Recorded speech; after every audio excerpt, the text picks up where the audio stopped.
Hey everybody, this is Evan Paul. This is the Notorious Scoundrels. I'm here with Mike Berry. Whatever, you're not here for us. We also have What? Oh, yeah, maybe you're here for Mike. Are, I guess. Well, that's true. It's true. Will Shick, Will Pagani. Welcome Hello. back. Hello. It's been a few months, but it's been quite a while since the first time we were able to chat, and we were just talking about that. You remember all the way back in February. It's that we asked some hard hitting questions. It's true. They were so hard hitting that you had to fabricate a story about a rolling blackout and gigantic thunderstorms because you were so overwhelmed. Cut the stream. The weather's bad. Goodbye. And we came back, though, to be fair. You did. That's true. And it was so real that it actually affected your internet as well. That's true. Yeah, that's how real it was. But MINISTRAVAGANZA had happened. This is at least the last this week on a string of interviews that you've done in other podcasts. How you doing? You holding up okay? I got to sleep, so now we're refreshed and ready to go. Very nice of AMG to let you do that. I'm doing great. I'm excited to see what curveballs you have, because you got the benefit of listening to a number of the questions that have already been asked. So yeah, we're gonna see where you go from there. Let it be known that we just were able to listen to the Gray Squadron interview, and there was talk of safe space. Not here, buddy. Good to know. Just get ready. Let's start, gentlemen, by talking about back in February, the questions that led to that rolling blackout. We brought up a couple of keywords in the game, and one of them was cumbersome. You came back a week later and said, we were having some chats, and then we sort of let things boil for a while. But I want to start by saying thank you for making cumbersome a not unfun keyword again. So we can celebrate the end of the hashtag uncumbersome movement. It's true. I love it. Where's the popper? Hold on. I'll throw dice. Hold on. Here. Yeah. Was that just like a full thing of D6s? It was a little cube of D6s. How many hits did you get? It depends what we're rolling for. There's a lot of sixes on my table, though. Yeah, hell yeah. 1, 2, 3, 4, 5, 6, 7, 8, 9. That's not bad. A bunch of them are on the floor. I'm not looking at those. Those Terminators are done for. Hey, but we really appreciate it in all seriousness. I guess we can start with that. What was the process like in terms of figuring out how to change that? I mean, it was a huge discussion, right? We want the thematic tie to heavy weapons for being heavy and not being operated in ideal situations, things like that, which previously was just they didn't operate at all. Yeah. Which was less than ideal, I think, right? We want people, I mean, we talked about a lot of things, right? If you have cumbersome heavy weapons that can't fire at all if you move, and moving is so very important in this version of the game with these objectives, right? You got to be moving all the time. Do we points adjust, right? Is this RPS 6 like 8 points? Or something, right? That would have been something. Where is the point value? It's probably more than just a normal trooper in the unit, so it's probably like 10 to 12 for a stormtrooper with an RPS. But still, right? Where do we do it that way? Is that interesting? Is that fun? I don't know if that's really hitting the fun aspect of it and the thematic aspect of it that we really want to see here, right? So we tried all sorts of different things, right? Is it exhaust and then recovering it? That was kind of tried before, but that kind of gives you that feel of you have to set up because you blah blah blah. I don't know, we went through a bunch of different things, and we ended up on downgrading and upgrading dice because that was something that we were already doing with some other stuff in playtest. I guess that's a spoiler, but anyways, they have anti-material. Yeah, we heard about anti-personnel. Personnel. Yeah, we're good. So we were like, well, what if we just did that here? And then we tried it out and we're like, that's pretty good. And then I think we had to change one of the mortars because it was already rolling 2 white dice, so that thing just lost Cumbersome essentially. So we like made it better. And then now when you Cumbersome move, now it's double white dice. So. Well, we did have a little bit of a blue screen moment where it's like, what happens when you downgrade a white die? Does it just go away? Oh, Does sure, it not? yeah. And we kind of decided to just avoid all of that as well. So I do think that the idea of a mortar doing a move and shoot with a single white dice was like pretty funny. But it still adds all of its keywords, right? Right, exactly. So I think the solution he came up with is an elegant one. But we're never satisfied here. So here's the kicker. We also asked you about Secret Mission at the time. Now, there has been a change to Secret Mission, some would say, because there's been a new upgrade release that gives access to it to 3 different types of core units as of now that can take Mr. Cassian Andor with them. One of them has a nice dice pool that will make them last quite a long time. Another one gets agile when they move around, and then you can put a super squad in there to make them last a long time. Another one is veterans, and they're probably not going to be taking Cassian Andor. But anyway, there are these options now, and I think that there's some viable targets for Secret Mission. But what would you say to R2 and Padme fans who are sort of looking across the street and seeing the new kid with his new toys?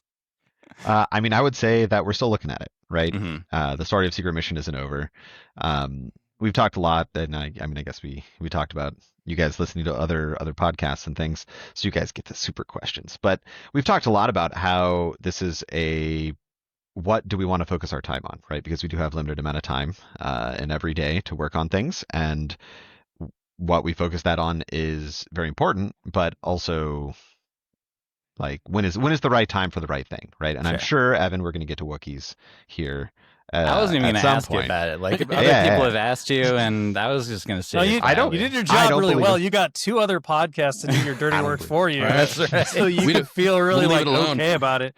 But don't lie. I watched the OKC stuff. I know you were the one who incentivized them to be asking about it. I have the tape. But yeah, so Secret Mission is certainly something that is still being looked at, and we're not done there for sure.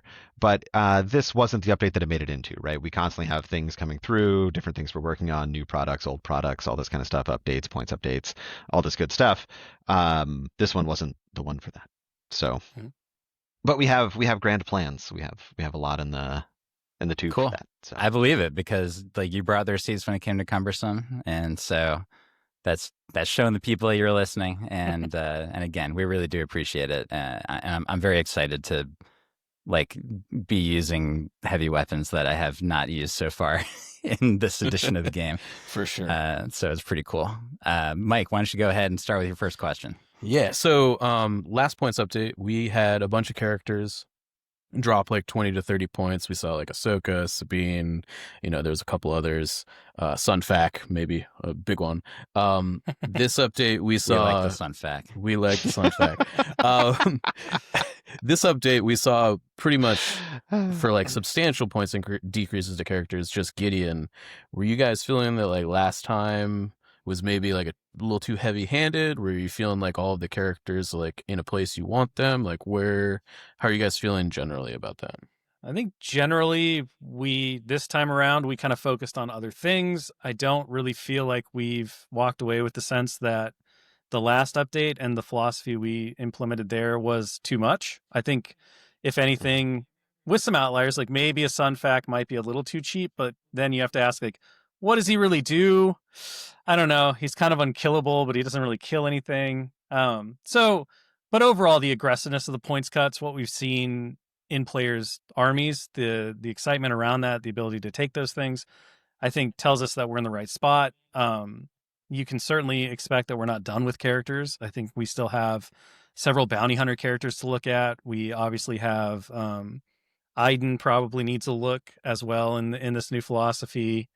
And I'm sure others that people are screaming about that haven't been picked yet.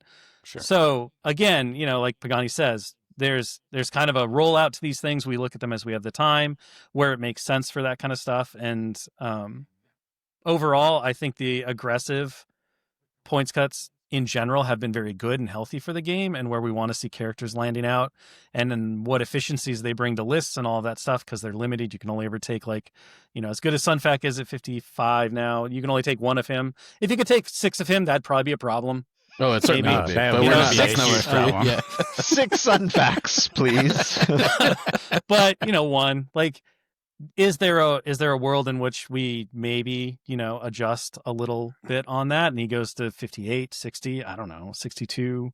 Where's that line? That's really subjective, I think, to some extent. But the goal is being achieved in that we made an aggressive swing. It seems to have worked out the way in which we largely planned. We want to continue to apply that across characters. New characters are already being designed with this philosophy. So, like, I know folks haven't really seen the point values for Luke and Han on the Tauntaun. There's been a lot of conversation about whether they're good, whether they're not, yada, yada.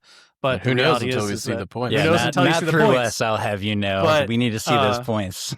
But when people do see those points and they get the full picture, you're going to see that those characters are not pointed like Legacy Legion characters. They're going to be pointed in line with what we've seen thus far through the points adjustments on those legacy characters and new characters. So, does that all work out? Hopefully. And I think so far we're very happy. Maybe Pagani's like from the top rope, no, they're terrible and we're changing them all next week. And I'd be like, oh, well, never mind. No, I mean, I look, the more characters we get on the table doing cool stuff, that's really what I'm here for, right? Is interesting choices, interesting characters that do things that affect list building in different ways. I think one of the sort of things that I like about Sunfac and Poggle both being so cheap is it kind of has turned on this Geonosian style of play that wasn't really there before, right? So having characters that can drive new play styles inside of factions, I think, is very interesting and cool. Mm-hmm. I certainly have been appreciating it recently. Sunfac is very good. I've been so. listening. This guy. I hear you're a cheater, actually. I what I mean, hear, Evan. yeah. nobody I'm has proud of it. Self-proclaimed, he's perhaps. Yeah. So I will Your own happily titles. keep cheating until you two tell me that I can do it no longer. Speaking of which, the customizable super tactical droid in particular has made a big splash. I do think that it does a really good job of sort of capturing the feel of a tough droid boss who is maybe hurting his droid friends just a little bit with immobilized tokens to get the job done. But, sometimes helping them with like a little bit of a limiter override to take away some suppression every now and then. He gives and takes. The thing that Mike and I keyed into early.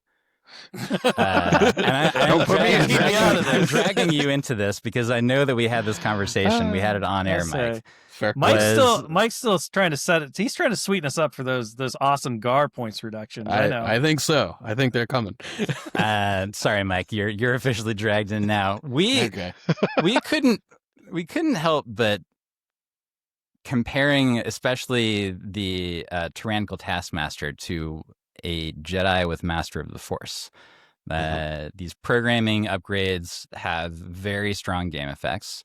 The strongest ones require exhausting the upgrade, but then we have this doctrine that allows you to recover it, and so it evokes the feeling of a Jedi, using a Force push like pretty directly right away. And I do think that they're very on theme in terms of how they work.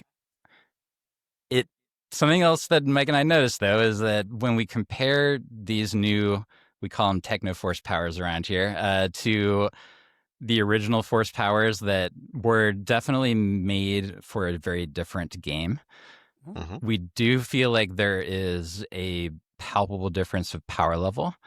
And so I'm curious whether you feel like the regular force is in need of being brought in line with the techno-force. Yeah, I mean, they were designed with that intention, right? That these were similar to how the Jedi use force powers, that the super tactical droids need something interesting, something to do with that kind of stuff, right? And did we have to go like the force power route? No, we didn't. There were a lot of things thrown out there and that kind of stuff, but that's kind of where we ended up. Was we can do a similar thing here, and I think they are benefiting from a newer design philosophy and a newer thing there. Yeah.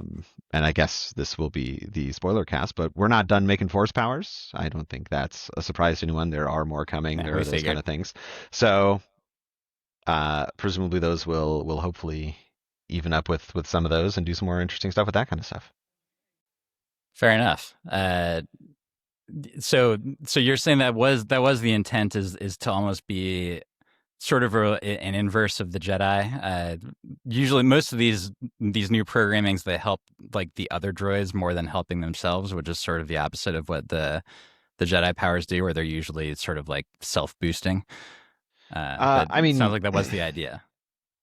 I don't think it was so much the idea in that necessary comparison of helping others versus helping yourself, but it was the comparison of exhaustible cards that you can recover to get back and the sort of Master of the Force style effect of recovering them for free. That was all very intentional. Sure. Like repeatable game effects that yeah. That have some cost that can be offset by other upgrades, that kind of thing. Sure. Makes sense. All right, cool. Mike, you want to do the next one? Yeah, I mean, I think you kind of alluded to with the spoiler bit a little bit there, but obviously you guys dropped some sweet new like squad leader or squad leader-esque upgrades as well as the new battle cards. That was obviously not the full picture of like all the new cards, and I think it's upgrade pack 2, I think is what it's technically called. Yep. You know, what is your guys' philosophy behind dropping like 8 to, I guess that's like 10 cards kind of at once there? Are we gonna see like a slow drip of battle cards like leading up to the release of that pack, or is this kind of like what we're gonna get until that pack releases and then it goes live? And I guess what's the thought process behind doing it that way? Well, I mean, so I can't specifically say with 100% certainty that you won't see more of them released out before the pack drops mid next year. I can pretty confidently tell you that you're not going to see anything before Adepticon, right? So there's not going to be any more meta shakeups. I know that was something that you all brought up on your last cast. Like you specifically, Mike, really wanted to know, are there going to be more missions that sneak in before the big event? They're not. 100%. Okay. Cool. we do recognize that players need enough time to adjust to their lists and plan for those kind of world events. At the same time, we have talked a lot over the last year, especially with how the rollout of second edition went and all this stuff, that there's a pretty strong tension between when we are finished with something and when we can actually get it to players, right? Because we are done with things well before they actually have to go to print, then they have to go through manufacturing, then they have to get on a boat, then they have to go across that boat to the world, they have to get to a DU, they have to get shipped out by freight to a store, players finally get to get them. That process can be anywhere from 11 to 14 months in good times, and right now, with the way the global logistics and shipping are going, it's like they could be longer. Not good times. And this puts us kind of in this position where it's like, well, we can sit and wait and not give out new content knowing that it's coming. Alternatively, because we have print and play, because we have all these things, isn't it more exciting, more fun for the community if we do like these short little drops, so that instead of getting everything all at once, you kind of get little bumps along the way as we get to that path of being at the end of the road. And this was kind of the experiment that we did with the drop that happened in May or June. June. This summer, where, you know, like we talked about on that last cast when we were with you all, we looked at everything and said, well, the points are nice, but they don't actually do enough. They don't give enough oomph to get the game as quickly as we want to where we think we want it. We think that many of these upgrades, there were a few in there that were just in there for fun and for variety, but many of the upgrades that were released in that pack, I think specifically the force powers, right? The force powers in that pack were just a neat kind of view into the fact that more force powers are coming, but none of those were really designed with the idea that they were suddenly going to boost a unit's efficiency or take, you know, a faction to the next level or give it what it's missing. But several of those upgrades did. They enhanced units in ways that players were feeling they were deficient. They were a fix that went beyond points to make them do things that were interesting, all of that stuff. So, you know, the reception of that was really strong. It was very positive. It kind of proved the fact that why wait if we can kind of drip out a little bit these self-contained updates that provide a lot of value to players as we wait for that pack to finally become real. and this is the same mentality behind giving out the new mission, right? There's a lot of veteran players who are not new to the game, who have been excited for new missions, but rather than wait till March, let's give a view to the new missions. Let's let players play it, but let's do it in a way in which, we could have dropped every new mission right away, I suppose, as a print and play. And I don't necessarily think that would have stopped players from really picking up that pack to get the physical cards when it came out. But the concern there was we just have all these new players coming in. They think all the missions are contained in their starter. Oh, no, wait, now there's X number of new missions that I don't even know exist in the game. And do I know that they do print and play? Do I know they do this, right? So we decided to only give out a small sampling of it, in order to kind of give veteran players a boost, but also not to overwhelm players who are coming to the game and learning that, there are cards online and they do new things and all this stuff. So overall, that is kind of where we're at with the mentality is we don't really want to wait to give you all cool new things and the upgrade cards and the mission cards and those kinds of things, because of the print and play options, do give us the chance to inject new, fresh, exciting things into the game in a more regular, I guess I would say, kind of way, in a more steady like state that can obviously be used synergistically with points adjustments, with other things that are going on to either fix, balance issues that we're seeing, to lift up units, to maybe lift up factions in smaller extents. It gives us that holistic approach that maybe doesn't quite work with just a points update, right? With just this, with just that. Sure. I do have a follow-up question to that. This is obviously the second points update that we've had that you guys have released stuff kind of in conjunction with. Should we kind of expect cards with points updates in the future, or is that something we should, just set the expectation now that is going to be the last two times are more irregular as opposed to what players should expect?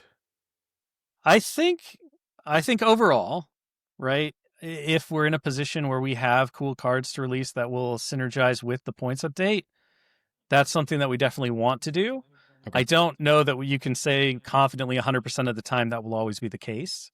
Some of that will come down to timing, right? Sure. Like if we're a month away from a card pack being released, maybe we're previewing all those cards anyway, but maybe we're also waiting for players to just get the pack, right? There might be some weird like gray area or in between space where it's like, we're going to release the info in a week or two. Let's just not bump it early because of reasons. But I think overall, seeing, again, going back to the philosophy of points don't fix everything. Sometimes you need more than points. Yeah. And that has proven to be pretty useful. And I think Pagani appreciates that as well, more than just having one dial to turn. It's more. I know Dursum and everyone else loves it because they're always coming up with wild ideas. I mean, it's true, right? Like, our development processes do crazy things, sometimes silly things, sometimes dumb things, and then see what happens. And sometimes the dumb thing works out, sometimes the silly thing works out. Usually they don't, but you got to try, right? So... Yeah. And so, having that extra access is nice. Yeah. So what I'm hearing is that in April, the Wookiee points are actually going to go up, but they're going to get a sick new grenade, and that's going to change everything. They're going to get thermal detonators, Evan. Thermal detonators for the unit. No, they'd get like pine cones or something, let's be honest. Thermal pine cones? Yes. Yes.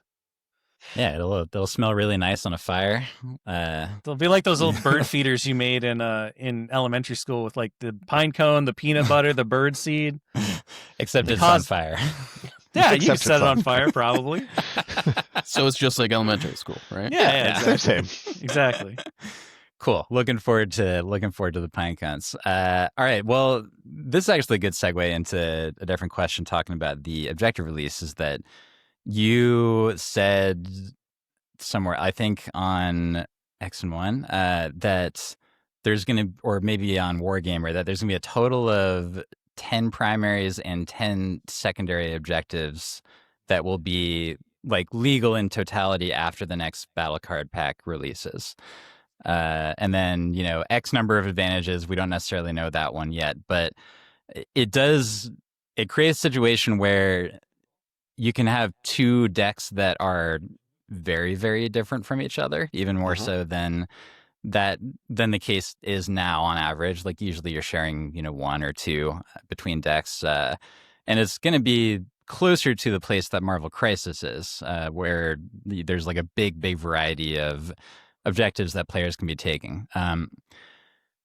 My question to y'all is that there is already a feeling that there is a advantage to losing the role to become red player. We talked about this a little bit when it came to the whole advanced intel question the last time, or the first time you were all on a cast. When there's that many objectives and you can tailor a list even more to be in service of those objectives or vice versa, do you feel that we may get to a point where we need to add a little bit more randomness to the turn 0 process in order to make it so that red player being able to force one of their own cards in whatever slot they want at the end is not all-powerful? I think it's absolutely possible, right? Because you brought up the Marvel Crisis Protocol example, we've now done 2 changes to turn 0 since that game began. Yep. In recognition of the number of crises and recognition of how players manipulate the system in order to gain a strong advantage, which is literally the point of these games, right? I say it all the time. You get systems, and then you as a player are supposed to cleverly use them to your advantage. It's our job as the devs to make sure that you can't break them. You can bend them, you can't break them, and ultimately ensure that whatever the percentage of advantage is. People are listening to this on audio are like, what are they doing right now? You gotta watch the tape. Gotta watch a lot the of tape. hand gestures. Yeah. A lot of hand gestures. Watch the tape. You're missing like 90% of the communication right now. So like, I think it's completely realistic that in 2 years, in 18 months, who knows, maybe by the time Battle Pack 3 comes out, that we are revisiting that. And I think that's healthy for the game. And I think it shows the growth and evolution of what's going on. And luckily turn 0 doesn't necessarily, it doesn't invalidate anything in your collection. That's kind of the big thing with changes is, you want to make sure that we're honoring all of the work and the effort people are putting in to collect and assemble and paint and play with the things from Star Wars they want to play with. Turn 0 it sets the foundation for the game. It's very important. But if we suddenly say, instead of this current pick ban system, we go to each player picks a deck, they draw 2, their opponent picks 1, right? More random. That's what Crisis Protocol just changed. Which is what Crisis Protocol just did, which is why it's fresh in my mind. Then the game still functions the same, but now what we've done is we've effectively dialed turn 0 to a different randomness situation, a different way for players to increase it. I don't think that this would be the case, but maybe we wind up going back to the original system of Legion, where like one player picks a deck. More nonverbal communication is happening on the video. Maybe each player picks one of their deck, they flip over 4 cards out of 5, and then you go through the pick ban system of the old Legacy Legion. I don't know, right? There's a lot of different ways to tune that, and I'm not claiming that we have the answers because we haven't really thought about it yet. Yeah. There's also the option that the turn 0 situation doesn't need to be changed, but instead, in competitive play specifically, there needs to be a rotating set of mission cards that are more limited, so that, as you say, you can't have like a super wide field. You can have a narrow field that allows players to build lists that they believe can be an all-comers list in a reasonable fashion. Because if you have to account for 4 missions versus 10 missions, that's a huge difference, right? There are a lot of dials we can turn, and I would never claim to say that we have it right today, tomorrow, and the next 20 years from now. Yeah. Do you feel like the fact that Legion came from originally a system where everything was out there in terms of the pick ban system, like at the beginning, where there was no random, aside from like the flip, back and forth, there was no randomness, there was no unknown information, and now it's like a little bit more half and half. Whereas Marvel Crisis is like a little bit more random on average than what the current Legion system is. Do you feel like that's sort of an important part of the game that you want to keep intact as much as possible? So we talk about a lot in how Crisis are selected in Crisis Protocol, and I think the philosophy is the same here, which is very much that we want people to be able to create plans, but we don't want them to be guaranteed. Yeah. Right? And in original Legion with the grid and all that kind of stuff, you knew that you were using all of your decks, you knew the order of the cards, you knew all of those things, and you had all of the information to make decisions about, which was very, very good for people that knew exactly what they were doing, and not as good for people who didn't, right? There were lots of traps you could fall into. You knew you could force objectives, you could do all these kind of things. Whereas now there is a little more randomness to it. Is there enough randomness? Is there not enough random? Like, is there too much? Is there not enough? That's the balancing act of all of this, right? But the, I think, important part is that we want people to be able to plan about things and to prepare for missions and objectives and those kind of things, but we don't want it to be guaranteed, right? And at the moment, we don't have a lot of objectives, right? 6 is not a ton. Right.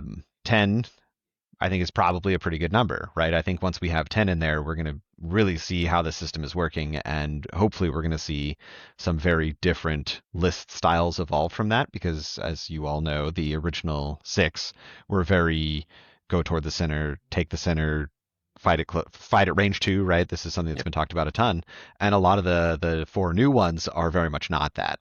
Not to say that there aren't objectives in the middle that you go fight over and that kind of thing, but they have mechanics in them and things like that that hopefully can help some more long-range lists, or some more lists that don't necessarily want to dive in as early, or things like that, right?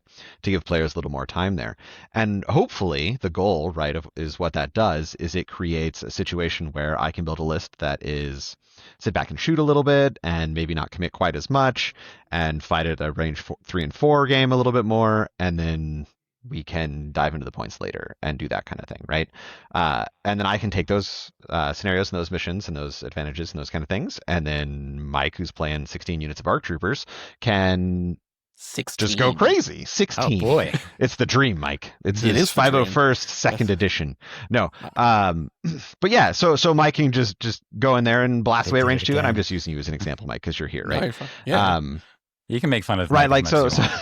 The thing is, fair if you let me do that, I would. Yeah, look, he would. I think He's an evil person. Are like the coolest. They look so cool. They got the best helmets. They got the best shoulder pads. They got the, cool blasters. They got a little skirt. Yeah, what's the skirt called? There's a word for it, right? A comma. It's combat a comma. skirt. That's what it is. Yeah, A yeah. comma? No, that's a punctuation mark, Shick. KAMA. Comma. But yeah, so like the hope is, right, that like Mike and I could build 2 very different decks with very different army lists, and then we have to fight over who's going to get which scenario that they want. And then also at the same time, though, whoever doesn't get the scenario they want doesn't get steamrolled, right? Because that was something that could definitely happen with the old decks, with lists that had very specific builds and things like that. You don't need Vader hostage exchange. The third slab exactly, bombing yeah. run. Yeah, the third Against slab 13 bombing run, X-steps. right? Yikes. Like you have to. Hopefully, we've hit a spot, and this is once again always the goal, that lists that are not perfect at playing a scenario can still play that scenario. They're not advantaged, they're disadvantaged, and that's fine. But having the skill as a player to know what you need to do in those situations, and how to get out of those situations, and how to get into the good situations for your list on those scenarios is a very important part of being a well-honed competitive player, right? Makes sense. So that's the hope. Did we do it? We'll see. We think we did, but I'm not going to say, as Shick has said many, many times, and I've said many, many times, we're never going to say that we nailed it and we did everything right and that it's perfect, right? Because that's never the case. We can always do better. We can learn from our mistakes. We can do all these things, right? We also won't know until we get there, right? Yeah, correct. Yeah. Because we can play all sorts of playtest games, right? But I mean, there's 3 developers of Atomic Mass games, not including the management staff. That's just not that many games, right? If we played 5 a week, that's nothing compared to what everybody else is playing out there. The entire community out there playing things, breaking things. They got new ideas. We've only got a couple guys, right? Like everyone's going to think about things differently. So we really don't learn exactly how this is going to work until it does get out into the hands of the community, and you guys give it one of these. So, man, everybody's going to be real confused on the podcast. It's okay. It's okay. This is going to get us more hits on YouTube. So that's Nailed it. All right, so I think I got to ask the question since we brought up 16 ARC Troopers. Exactly. Go ahead. I mean, look, I'm in. I own 8 units because I got 2 schemes. I painted them in both. Let's go. I'm with you. I think I'm up to 10 technically if you count all the. Gosh. Yeah, it's more than I should have probably. That's a problem. Yeah, it is what it is, right? So clones, we buttered you guys up. We're diving in. So Clonecast time. It's Clone Cast time, and I know that we got to give the people what they want. So I'd like to talk about the squad leader upgrade a little bit, as well as the special forces slot. But I guess a lot of this can kind of, I think, be expanded to clones in general. So since April, since the update, the clone medic squad leader upgrade has been taken in 62% of all ARCs and 16% in all ARFs. And the other 5 squad leader options have seen significantly less play. A lot of the other percentages of those squads, the squad leader was just like left blank as opposed to taking an alternate to the medic. And then the ARC itself has been used about 1,600 times since April, with the other 3 options in Special Forces being combined total to less than half that. I think the general question I'd like to ask is, how can we encourage more variation in clone lists? And yeah, I think we can start to ask there. An ironic question. We want more diversity in clone lists. 18 ARC troopers. No. I mean, Mike's in. Like, we know I'm in for that. Like, he's asking for other people, though, and I understand that. I mean, I think they're points, for one, right? Like, we saw the marksman drop pretty substantially. He's gone. Did we break Pagani? You broke him. Help! Oh, he's back. I can hear you. There's a storm, right? There's a storm. Oh, the lights. No, I mean, I think points is a large part of this discussion, right? We saw with the marksman that a substantial point drop from their printed cost there as we learned about what they needed to be. And I know that you've been big on those, Mike. Right, but I think points are certainly something there. And with our new twice-a-year update system, we're going to have points twice a year. Sometimes surprise bonus June points? July points? I don't remember when that was. I wouldn't put a date on it. Don't put a ring on that one. No, that was last year. We want. That was That's last why year. it's called a surprise. Right. Yes. I'm all in for bonus points. But yes. Right, but like I mean, I've used this example on this podcast multiple times. If ARF troopers were 35 points, you think they'd get taken over ARC troopers? No. No, for sure. Right, kidding. but like wherever that sliding scale is, right, then you can figure those things out. Is what is the value of these things? So I think what the competitive community for clones has figured out is that like 5s in a unit with a shotgun is really good, and marksmen, maybe they're at the right spot, maybe they're not. We'll see in a little bit here as you guys get more of that kind of stuff in there. So like we've got a second option there. ATRTs, maybe they need to look. Maybe bark speeders need to look. Maybe all those kind of things. But we talked a lot about how we have X number of hours in the day, and Republic's doing all right. Could it use some more internal balance? Absolutely. I don't think anybody's saying that it can't. But the effort in the most recent points update was largely geared towards the 2 outliers on the top and the bottom. Right. Sure.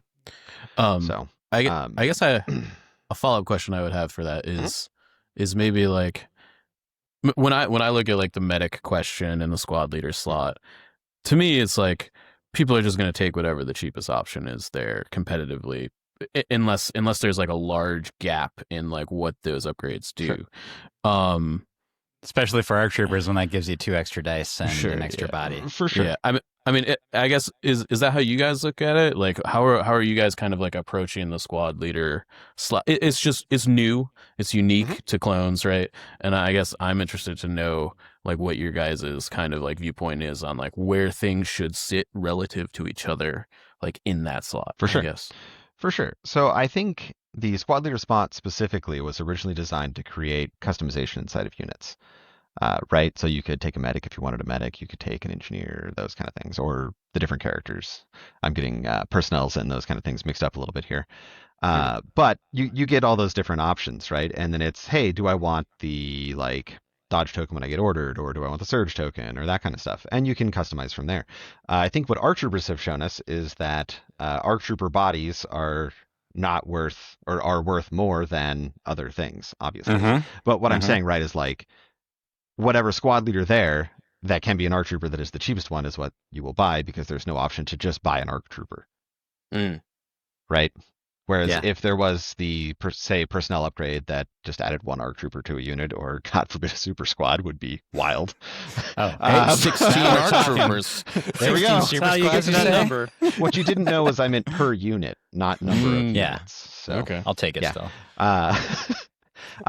So I think dice. that we've got some looking to do there and trying to figure out exactly what we need to do with the squad leader slot versus ARC troopers versus other options versus those things, right? Because I've been playing a lot more Legion in my free time recently. Someday Evan will run into you with Zulus, I'm sure. There's some trying to get me to come out. But it's been very interesting to think about like the different options inside of the different units to me. So I think in that way it was a success, right? It did a lot of things there, and I think ARC troopers are really sort of where it is not hitting the goals of what we wanted, because it turns out ARC troopers are just really good. I didn't do that, for the record. Yeah. That wasn't on me, even though I'm an ARC trooper fanboy. I'm not the developer of Star Wars Legion. So, And to kind of like play off of some of the continuing philosophy, or to give an insight into some of the things we've discussed, right? A lot of the foundation of second edition was based on wanting to preserve as much of the first edition as possible. We knew we were going to change things, but we didn't want to change things super radically, make the game unrecognizable, all this kind of stuff. Well, we've obviously made big swings. Some of the things that are legacy to that is like the pipping system, the ability to limit the number of things you can take hasn't really been explored. I think that is definitely a flex place, right? If you can only take 2 medics, at least you may always take them in arcs, but you're only taking 2 medics. So what are you going to take for the other slots, right? Sure. As things continue to expand and there are more options, that the ability to limit systems to give players fewer options. And this is kind of where the character upgrades in units becomes really interesting, is because you can only ever take one of them. We've talked about that a bit. And once you create a system by which players they can't just copy paste the whole time, I think it becomes much more engaging and entertaining to, okay, if I can only take these things, how do I do that, right? And we see this in CCGs all the time. It's kind of how the Force Org in Legion works in general. Like, you can take 6 core choices. What are you going to take? And so that to me is another space that you'll likely see expanded on and explored, is the idea of more hard limits in terms of how many of a thing you can take. What does that do? How does that allow us to flex more potent or exciting abilities? Because we know that it's protected against a gate and those types of things as well. There's also a world in which we realize that the ubiquitous nature of universal upgrades is also kind of a trap, right? Just saying that, because in first edition Legion, these things were like clone trooper unit, maybe it shouldn't be that. Maybe it should be that there is a clone trooper core medic and there's a clone trooper special forces medic. And if nothing changes but the points, it at least addresses the thing that we see, which is a extra cheap body in arcs that gets all the benefits of arcs is totally worth the cheap point. But if it was costed accordingly, as Pagani points out, maybe you wouldn't see it as much because it wouldn't do. So I think there's a lot of different ways to address this. And as we learn and see more about how players are adjusting to that, what's going on with that, and I think we get more comfortable with the foundations that we've set today, we'll be able to do more of that exploration as we go on this long journey together of continually refining and trying to perfect a game that will never reach perfection. And we should all be very comfortable with that by this point, I think, is that the game, as Pagani says, will get better, but it'll never be perfect. Yeah, that's where the in fun my is. heart. There you go. Right here. To be fair, a great philosopher would say you love somebody for their flaws, not for their perfections. I say that at home often. So let's talk about something a little later, guys. I'm gonna veer way off of our demographic to not talk about game balance for a second, because I want to ask you about Admiral Trench.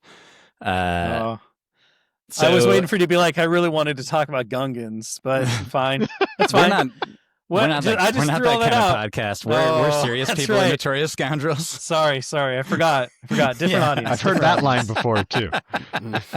Well, I just want to go on record for everyone who's listening to know that had you asked, I would have told you everything you wanted to know about them. But now you said that you don't do that here, so therefore I won't tell you anything about them. He's respecting you. Like, clearly. I see you people, and I still say no to all of you.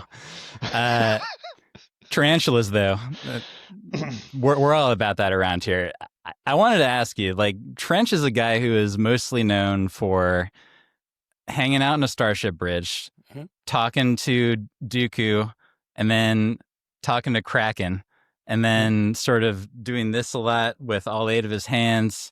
He gets foiled by Anakin Skywalker. He dies, but then it turns out that he wasn't dead. And that like happened 3 times as the show went on. That's basically what Trench is until Anakin finally was like, there's no more Trench. So I'm curious, like, given that this is a land war game, how did we get to Trench, and how did you decide to try to translate him to Star Wars Legion? The how we got to Trench, I think, is pretty easy to answer, which is, we were looking for another good non-droid specifically commander for Legion. And, well, Trench, yes, doesn't ever really leave his starship, and he kind of he's definitely an admiral, right? He's Admiral Trench. We feel like, having, seen General Veers walk in boots on the ground, obviously we decided to do Tarkin, who does maybe less than Trench in all the time we see him in New Hope anyway. Sure. Now we do see him engaging in ground battles like in the rescue mission, in the Clone Wars and stuff, but that's a very different era of Tarkin. I think what we looked at is we said Trench is an amazing character design. He's very cool. He's something that is somewhat uniquely Star Wars, and that certain players really love and certain players really, are skeeved out by. And he, out of all of the options that we had available to us, he felt like we could do the most interesting things with him because his playstyle is radically different from Grievous, from Dooku. It's similar-ish to the super tactile droids, Kraken and Kalani, but having that living creature, that living general, gave us some really interesting design space to play with. And so that was kind of where it was a combination of coolness factor as we were discussing, and then some design components in terms of what we wanted to see and bring to the faction more of. And so that's kind of the how we got to him. And to answer the Django question, which is secretly hidden under this, which I've mentioned on a couple of the other casts, but not everyone is diverse in their listening as some of us here. Which is totally fine. I get it. You pick your favorite channel, you listen to it. Yeah, and it's obviously this one, so we get it. That's obviously. Right. Part of the press circuit. So Django, his name obviously came up. I am confident in every way, shape, and form that we will see a Django at some point enter Legion. But he is a bounty hunter. He's a mercenary. He's not a leader of the Separatist Alliance. He didn't make sense within this box set, which is all about characters that literally were employed by, not just employed by, but enlisted by the Separatist Alliance. So Trench was the way we went with that, to just kind of give diversity to their commander slots and to bring, again, just a living, breathing creature as a commander, as opposed to so many of the droids that we had seen. And we had the Geonosians as well, but they kind of fit very specifically within the Geonosian kind of niche, I guess. And so it was an exciting experience to get to work on, and we chose to do him before he got cyborged. Maybe that winds up giving some nod to the abilities room for that he a has. future character. I was going to ask you if there was going to be a cybernetics option for his model. No, this one is pure before cybernetics. So maybe we'll get lucky. We'll see an operative version with the cybernetics or something. I don't know. If you're sticking with canon, that should mean that he's unkillable. It's true. I mean, just saying. There might be a see you next time card. Who knows? Sweet. Last question. Does he have Arsenal 8, or did you fail with that particular piece of game design? It's actually only 6, though, because 2 of his are for walking. Oh, okay. I'll take it. Lawyered right there. You got me. All right, Mike, go ahead. That's enough Trench questions. Oh, boy. All right. Well, I think we're going to stick with the off-the-rails stuff. And the real question is, we obviously saw Jedi commanders on Barks. Mm-hmm. The real question here, since it seems like mounted characters are going to get to use their old command cards, is can you jump 2 on a Bark with Anakin's 1 pip? That's a strong spoiler. It's very strong spoiler. I guess an answer to that, I will say that one of the new pieces of art for one of Anakin on AIRSPEEDER's command cards is him mid-air taking down an HMP droid. The big old gunship. The little the gunship, drone flying gunship, the disc flying saucer, the disc thing. Yeah. So, from our art director's perspective, he can get real high. No, okay, all right. That is just a cool piece of art that they made up. Definitely, maybe. Definitely, maybe. Fair enough. Cool. Fair enough. Cool. I guess a follow-up question to that is, can we kind of expect the mounted characters to have access to most of their command cards they have on their regular characters, or is that a design space that you guys are going to try and separate in the future? So I think that depends very much on the card and the character, right? As you've seen, there were like some Grievous got cards. to keep everything. Grievous got to keep everything. There was a lot of it's Jedi Arts. Is that the name of the card? Where he makes all the attacks around him. That was a huge discussion in playtest. I'm sure. Thanks for leaving it in there. Yeah. Evan's having a great time. Maybe Evan will prove us wrong. We'll see. But every time we remake a character, every time we make a new version of a character, right? There's always that discussion with those command cards. And any erratas or anything to change those command cards to not function with future versions of the characters will happen closer to the launch of those characters. So you'll have to hold off on those. Makes sense. At the end of the day, the primary consideration is does the command card break something or stop us from doing something that we feel is integral to the experience of the unit. Sure. So like Luke Skywalker specifically was somewhat I think he was really the first one where we started to have this conversation seriously when we were working on the Commander Tauntaun version. And it was like, we want him to do all these things, but if he can do all these things plus take all of mostly the Jedi Knight Luke operative command cards, he just goes bonkers crazy. And like, so we either have to completely down tune this character to where he doesn't really function well unless you take these command cards, or can we stop characters from taking command cards?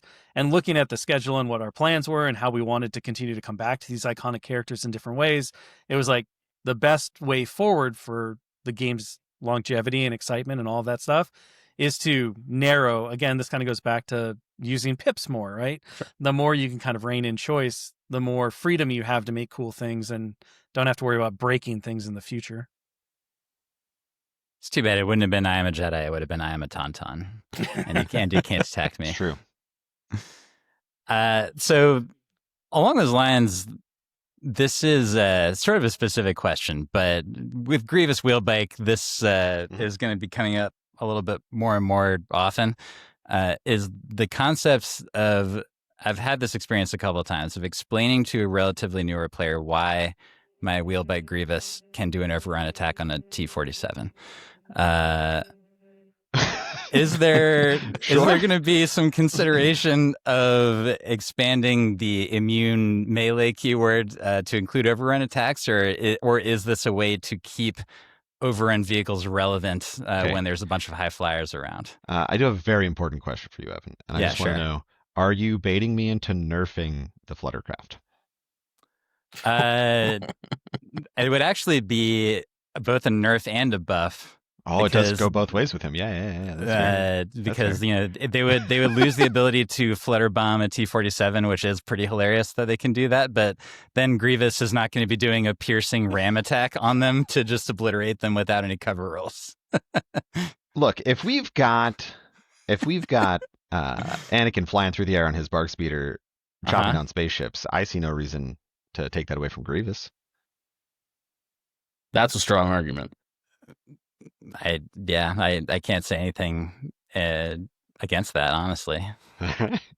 No, I mean, look, I think that is certainly a rules idiosyncrasy that doesn't particularly make sense for some options of Overrun, but does for others. It's something that could be discussed. I will make a note. I imagine that like with swoops, it's that they're like throwing the baseball bats instead of like whacking people with them. Or they have like a slingshot with a chain where they just launch a chain at you or something. Yeah, it's one of those things where like balancing immersion, balance, and enjoyable gameplay is that you just like have to sort of pick It's the constant. You can't have everything struggle. at once. Yeah. All right, all good. Mike, what do you got? Yeah, I think the other question that I have is, are we currently expecting any additional upcoming releases before Adepticon to hit store shelves and stuff? Oh, like units, like products. Yes. Yeah, like do we think we that might be That's that more guy. of like a logistical question, I guess, but it seems like we've got most of the picture, I think, before Adepticon right now, but I was curious if you guys thought that anything else would be releasing before then. I don't know off the top of my head. I mean, there are definitely things that are scheduled to release.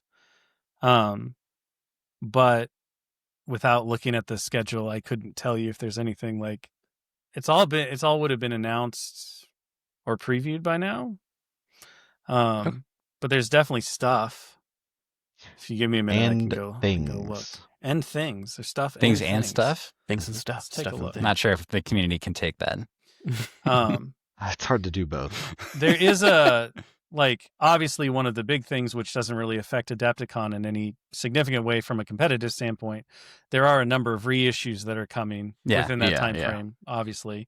This question is definitely more geared towards like, if we're going to get probe droids before Adepticon or anything of that nature. Or the weekways were sort of considered to be like an early 2026 release. Most of that stuff probably won't be available before Adepticon, or it'll be like so close to Adepticon it likely won't make the event, because I think Adepticon's the third week. So I don't see anything significant like that. Most everything that's coming next that's brand new is going to be in April, following Adepticon. So it should be pretty safe and clear. Like the new Heroes of the Republic, the Obi-Wan Kenobi, those new sculpts are coming, but that's obviously not new. So there's nothing that should be dramatically shaking up the meta or throwing things into upheaval. Okay. Sweet. That's very helpful. We appreciate it. Yeah. Allegedly. Yeah, you never know. So I have a very simple question. It's actually not. That's the lie. But y'all remember there were a couple lists a year ago, experimental droids and 500 first, that were doing a lot of hitting in round one, like a lot of shooting. And there were some lists like Empire especially and Rebels before the head sleeper cell that were just like, they were just like twitching, like, please help me. And you guys delivered the help. You delivered some very needed nerfs to those, and it ended up resulting in a much healthier meta as a result. Per Mike and I's opinion, and like I feel pretty good about the math here. He keeps on pulling me into these. I don't know what's going on. Well, you've been talking about your marksman stuff, but we're going to go down together on this one. There's multiple lists that we feel are more lethal than either of those lists were at the time. And so the question is, what is the appropriate amount of Alpha Strike for this game? And like, how would you measure that? Told you, super simple question. Yeah, I'm not really sure how to answer that. What is the appropriate amount? Enough, but not too much. But not too much. Yeah, like I'm not really sure how to answer that one. Are you asking, are these lists too much? I think that there is a certain point at which, if your list isn't built to dish out that amount of heat, like as the game starts, then the snowball effect happens really quickly. And I can talk about a couple of very good experienced players who I was playing at Oklahoma Open, and they were like, this feels different, and it feels like I never had a chance. And that is not because I'm some expert gamer over here. I was shooting a lot of extremely modified dice at them on round one. Yeah, look, I don't know. There is no answer to your question, because I don't think it's an answerable question of how much is too much or that kind of thing, right? I'm sorry to ask it. Yeah, I mean, it's a very nebulous question. Yeah, that's fair. Now, once again, are there balance issues? Almost certainly, there's always something, right? Is this drastically out of line? Is this not drastically out of line? Only time will We'll tell see. that, right? It hasn't been enough time. And then that is, yeah. yeah. I mean, it's been a couple weeks, right? Not even. It's been a week, but since the points update, right? Right. But what I can say is that this is something that we're always paying attention to. This is something that we're always watching, and we're gathering information on it, and we're here to do the work to fix things that are out of line. And if they are drastically out of line, then we will do that work as quickly as we can and feel confident in that, and then release it when that is the time to do that. And if they are not drastically out of line, they will be addressed when the next time to be addressed is, right? So can I comment necessarily on specifically the lists that you two have been playing? I'm watching you. I can't, right? I don't have yeah, like I don't have enough information to do that kind of thing at this point. So I think I was more trying to just see in general, like, to what extent do you think that being able to just like blast all of your dice at the opponent on round one is in and of itself a problem? I mean, for the right points seems fine. Yeah. Right? Yeah, that makes sense.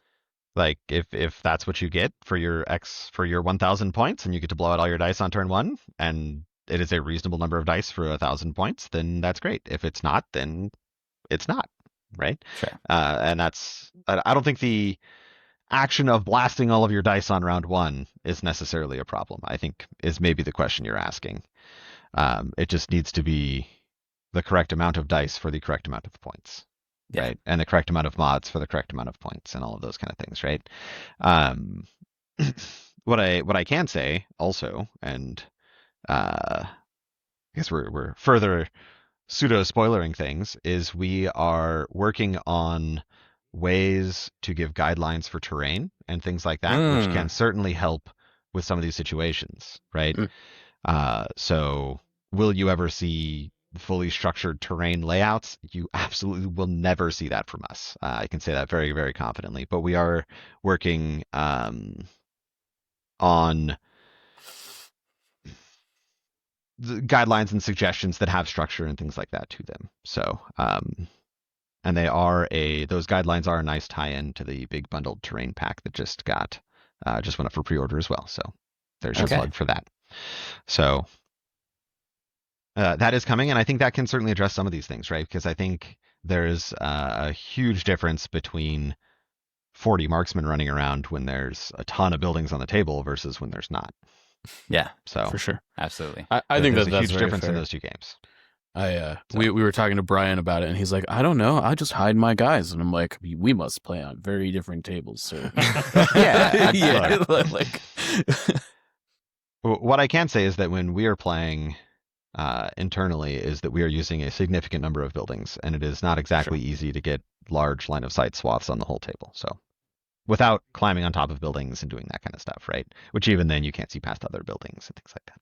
So Sure. Do you find that one of the things that I always encounter when I feel like I've put a ton of buildings on the board, and it's like blocking turret like line of sight in the ways that I want, is that I find that sometimes the larger vehicles really struggle on those boards, and then it creates this like really weird tension between, I want to build my boards so that they like block line of sight in the ways that I want them to, but I also want my saber tank to be able to drive through the buildings, right? Yeah, absolutely. We have some guidelines in there for how to do that kind of stuff as well. Okay. So cool. That's all already in process and ready to go, and hopefully we'll come out with the next tournament pack, which would be just after Adepticon. Well, Mike, is there any last minute stuff you wanted to ask our friends here? If not, I definitely have an off the wall one. I mean, all I want to know is, Empire just got its fourth battle force? Fourth? I think it's the fourth battle force. That sounds and it's right. just like, it's all stormtroopers. So we've talked about 16 arcs. So I can expect the fourth Republic battle force to just be all arcs, Arc right? Battalion. Yeah. Yep. Bring it on. I think this would be more similar to like Clone Trooper Infantry Battalion. Clone Trooper Battalion, sure. All you can do is take Clone Trooper Infantry. That's the whole list. And a Clone Commander. If they can all take 5s. No, just one 5s. Just one 5s. Just one 5s. Oh, man. I actually want to end with an MCP question. Sure. MC, yeah, this is like going totally off the I rails. know. I was unprepared. Mike, I am one of the hosts. This is my right. Do what I want. Goodness. I didn't think you were going to ask any question that was going to shock me to the point where I was like, I had to reset, and you found a way. I'm really impressed. I got to keep you on your toes. All right, so I only play one. I only play one squad in MCP, which is Magneto Brotherhood. Okay, sure. Those a man are my guys. Of taste. Yeah, exactly. I appreciate it. You appreciate the higher forms of living things. There was a recent change. And you were talking about terrain recommendations.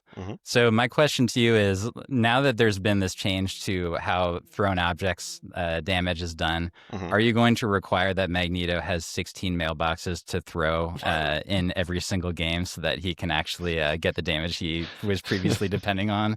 Good sir.